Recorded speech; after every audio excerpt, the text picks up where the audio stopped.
কোনো অ্যাকশনে যায় না। কি বলে পুলিশ, কি বলে? প্রধানমন্ত্রী সব জানে, এই সব সে নিজে থাকতেও মারছে, তারা সব পায় নাই, সে সব জানে। এবং আমাদের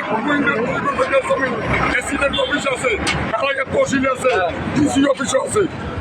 আমরা অবৈধভাবে চর্চাই না, আমাদেরকে সরকার দিচ্ছে জমি বন্দোবস্ত। আমরা নেই, আমরা জুলুম করে নিচ্ছে তারা। তাকে অন্যভাবে হয়তো কিছু বলছে, এই জন্য ভূমিকা পালন করে না।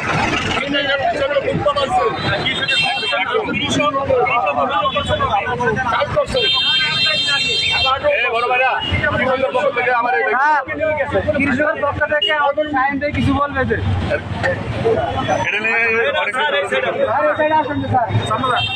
আমাদের কৃষকের পক্ষ থেকে সাইন দিয়ে কিছু বলবে, কৃষকের পক্ষ থেকে সাইন দিয়ে কিছু বলবে।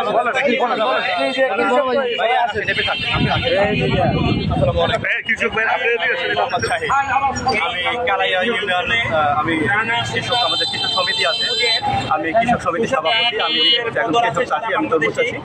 তো আমার কাছে গতকালকে এই জায়গার যে ভুক্তভোগী যে কৃষকরা আছে, এরা 8 থেকে 10 জন কৃষক আমার কাছে আমার প্র্যাকটিক্যালি খেতে গেছে যে ভাই আপনারা তো এই জায়গায় সমিতির আন্ডারে আপনারা সমাধান করেন, তো আমাদের কালাইয়াতে ওই জায়গায় আপনার কচুয়াতে আমাদের একটা সমস্যা হয়েছে, বড় ধরনের সমস্যা হয়েছে যে আমাদের দুই দিন যাবত আমাদের এই মাল কাটা মানে নিতে পারতেছি না।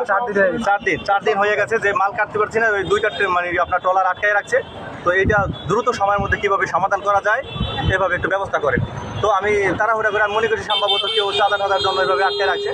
তো আমি প্র্যাকটিক্যালে আসছি কালাইয়াতে, এই যে সার ঔষধের দোকানে যে মানিক ভাই এবং হলো আপনার জামাল মাঝি নাকি 2 পেদা রোডের মাথায় ওই জায়গায় আপনার ওই দোকান ছিল, যে সরাসরি এখান থেকে প্রায় 50 জন মতো কৃষক ওই জায়গায় উপস্থিত আছে। তো তাদের সাথে কথা বললাম যে আসলে আপনাদের সমস্যাটা কি। তারা বললো যে আমরা তরমুজ চাষ করছি, এটা হলো তো আমাদের বাড়ি হলো বিভিন্ন জায়গায়, কারো বাড়ি হলো রাঙ্গাবালিতে, কারো বাড়ি হলো আপনার ভোলাতে, চট্টগ্রাম বিভিন্ন এলাকায়, এদের দুলারহাটে বিভিন্ন জায়গার আমরা কৃষকরা এখানে আছে। তো এদের ফলে জিজ্ঞেস করলাম যে আসলে আপনারা কি টাকা দিচ্ছেন? বলো যে হ্যাঁ আমরা টাকা দিচ্ছি। কার মাধ্যমে টাকা দিচ্ছেন? এরা বলো যে আমরা জামাল মাঝির মাধ্যমে টাকা দিচ্ছি। তো সবাই এই কথা বলার সবারই কিন্তু একটাই কথা ছিল, আমরা যত কৃষক আছে এই টোটাল সম্পত্তি আমরা জামাল মাঝির মাধ্যমে আমরা টাকা দিচ্ছি।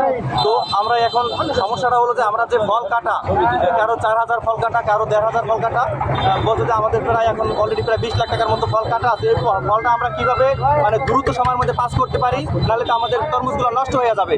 তো আমি ওইভাবে আইসা উপজেলা যে জামাত ইসলামের আমির আছে এটা হুজুরকে আমি ফোন দিলাম, হুজুরে রিসিভ করতে পারে নাই, সেজন্য আমি ফোন দিলাম যে আবার এই যে বাবুলের যে সরকারি যে আপনার আছে সার্ভেয়ার আছে আনিস ভাই, এনারে ফোন দিলাম যে ভাই এটা কি সমস্যা। বলে যে ভাই এটা আইনের ব্যাপার, এটা তো আসলে কেউ ওইভাবে সমাধান করতে পারবে না। তখন আমি স্যারকে ফোন দিলাম, সার্কেল এসপি স্যারকে ফোন করছি যে স্যার এখানে দ্রুত সময়ের মাধ্যমে মানে কৃষকদেরকে কীভাবে এইগুলো মানে করা যায় এভাবে একটু ব্যবস্থা করেন। বলে যে সাইন আমি তেল ব্যবস্থা করতেছি। এইভাবে সে আবার ডিএসবি নাকি লোক পাঠাইছে, ফুল প্রশাসনের লোক পাঠাইছে, পাঠাইয়া তারা এসে ট্রলারে তদন্ত করে দেখছে যে ট্রলার তারা দেশ ধরে প্রায় 200-র মতো স্থানীয় বলেন। এখন আপনার প্রত্যাশাটা কি শুনতে হবে? এটা হলো টোটাল যে গ্রামবাসী তাদের ভুক্তভোগীর কথা হলো যে আমরা আমাদের প্রত্যেক সম্পত্তি বা আমাদের হলো আমাদের জমি, এই জমিনের আমরা টাকা পাই নাই। টাকা না পাওয়ার কারণে এদেরকে তরমুজ চারা লাগান থেকে আমরা বলতেছি বারবার যে আমাদের টাকা দেন, তারা বলতে একটা সমাধান করবে। কিন্তু আজ পর্যন্ত অলরেডি যে প্রায় 3 মাস 4 মাস হয়ে গেছে, এখন পর্যন্ত আমরা টাকা পাইতেছি না। তাহলে আমরা গ্রামবাসী বাধ্য হইয়া আজকে তাদের তরমুজ, আমরা একটা তরমুজ নষ্ট করবো না, আমরা তরমুজ জায়গায় লাগাই রাখছি। আর তারা কোর্টের থেকে 144-45-এর একটা রায় নিয়ে এসে তারা প্রশাসনের থানায় দিতে, এবং তারা ওই জায়গায় আমি স্যারকে ওই কাগজটা পাঠাইছি। তখন বলতেছে যে এটা আমাদের প্রশাসনিক করার কিছু নাই। তখন একজন প্রশাসনের বাইরে আমি দেখাইলাম যে এই কাগজ কি করবেন আপনি। তখন বলে যে আমরা পারি, 2 পক্ষ যদি মারামারি করে, কোপাকুপি করে, মার্ডার হয়, আমরা ওই বিশৃঙ্খলা ভেঙে দিতে পারি, কিন্তু আমরা আসলে প্র্যাকটিক্যালে কোনো রায় দিতে পারবো না। এটা হলো প্রশাসনের কথা। কিন্তু আমি বলছি যে দ্রুত সম্ভব কি করা যায়। তখন আমি ইউনো স্যারকে ফোন করছি, যে জামাল মাঝি ভাইয়ের দোকানে কীটনাশকের দোকানে পয়সা উপস্থিত সম্পূর্ণ কৃষকের সাথে পয়সা আমি ইউনো স্যারকে ফোন করলাম।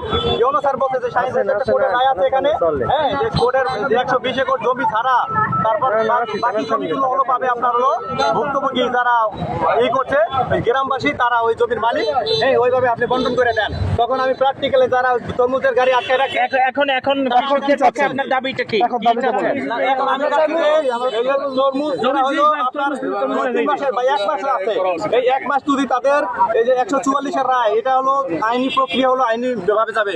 কিন্তু এই কৃষকদের যে তরমুজ যদি 2-1 দিন আটকে রাখে, এখন প্রতিদিন 20 লাখ 30 লাখ 50 লাখ টাকা তাদের লস হবে।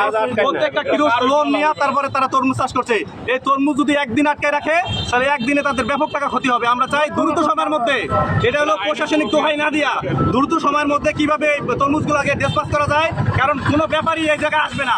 ভবিষ্যতে তারা যদি দেখে যে না এই জায়গায় একটা সিন্ডিকেট তৈরি হয়েছে, তাহলে বিভিন্ন জায়গা থেকে রংপুর দিনাজপুর থেকে ব্যাপারী আসে, তারা এই জায়গায় আসবে না, এই জায়গায় আচ্ছা ভাই আপনাকে দেখলাম তরমুজ ফাটাতে রাস্তায়, আপনাকে দেখলাম তরমুজ ফাটালেন কেন একটু বলবেন প্লিজ?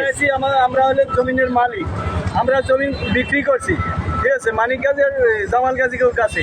এখন তারা দুর্বৃত্তরা আইয়া এই জমিন চাষ করতে মানে এরা দখল করতে চায়। তাকে কোনো কাগজপত্র কিচ্ছু নাই। থানা আইতে গেছে, এজেন্ট আইতে গেছে, টিউন অফিসে যাইতে গেছে, এরা কিচ্ছু দেখাইতে পারে না। তারা জোর দখল খাইতে চায় এই জমি। হ্যাঁ, আমরা বেশি তাগদারে এখন তাকে তরমুজ নিতে চায় না এই দুর্বৃত্তরা। আচ্ছা, তরমুজ ফাটাইয়া কি বুঝাতে চাচ্ছেন সবাইকে? সব পয়সা গেছে, 4-5 দিন ধরে আটকাই রাখছে মালগুলো, তারা বিক্রি করতে পারে না।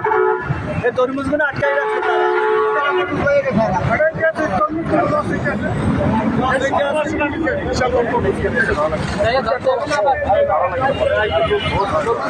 কাগজে কি দেখাচ্ছেন? কাগজে কি দেখাচ্ছেন?